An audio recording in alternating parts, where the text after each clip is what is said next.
Hello friends who are loved by God. Shalom. Have we ever felt like our prayers were not answered? Or maybe we wonder why our wishes have not come true.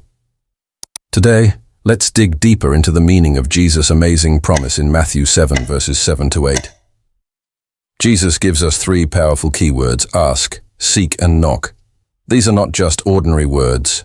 They are an invitation to build an intimate relationship with our Heavenly Father. Let's look at the first word, ask. In the original language, this means to ask continually. Not just asking once and then giving up, but asking with confidence. As written in James chapter 1 verse 6, let him ask in faith, not wavering at all. Second, seek. Seeking here is not just looking physically, but seeking with all your heart. Jeremiah 29 reinforced this. When you seek me, you will find me, if you seek me with all your heart. And third, knock. This speaks of perseverance and sincerity, like in the parable of the friend who asked for bread at midnight. Luke 11 verses 5 to 8. Perseverance will bring results. But how can our prayers be answered? There are several important keys. First, we must pray according to God's will.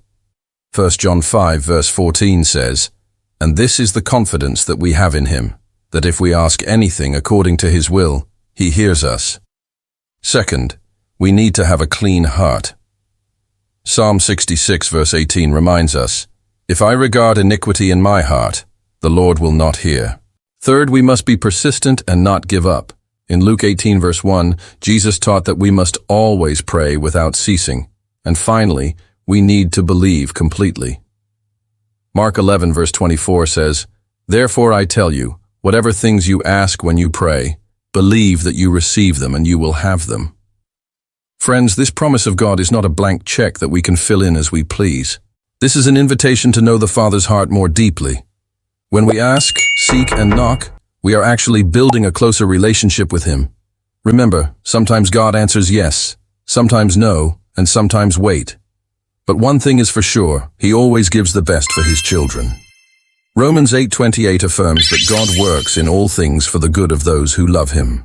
There was a time in my life when I was planning something beautiful. I felt so excited because everything was going according to plan. It was like the stars had aligned for this moment.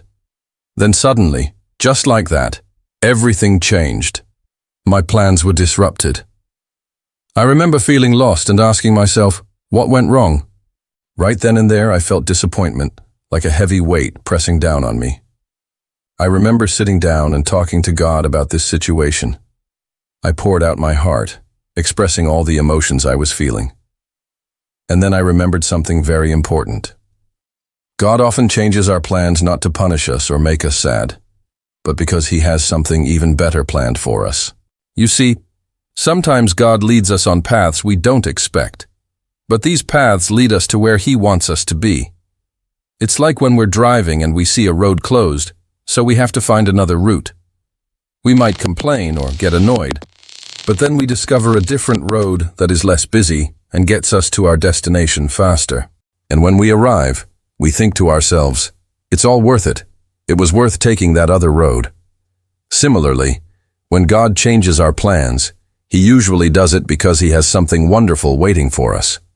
We might not understand right away, but later we realize that what He did was for our own good. I want to encourage you today to think about this. Maybe some of you have faced situations where your plans didn't work out, or dreams seemed to shatter. Take a moment to reflect on these experiences. Can you now see that although at that time you might have felt sadness or confusion, in the end it was for your own good? What blessings or valuable lessons did you discover along the way? Please share your experiences in the comments below. Your story might be the light someone else needs to guide them through their challenges.